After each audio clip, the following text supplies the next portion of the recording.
গরমে বেসিক্যালি জল খাওয়া বেশি দরকার, কিন্তু জল আমরা কম খাই বেশি খাই, আমাদের ঘামটা প্রচুর এবং অতিরিক্ত ঘাম।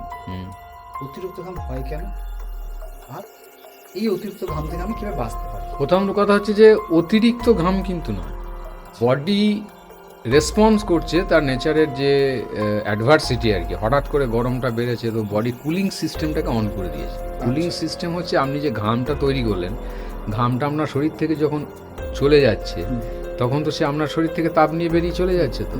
তো কুলিং সিস্টেম তো বডির ওটা যদি না হয় তাহলে আপনার জন্য বিপজ্জনক।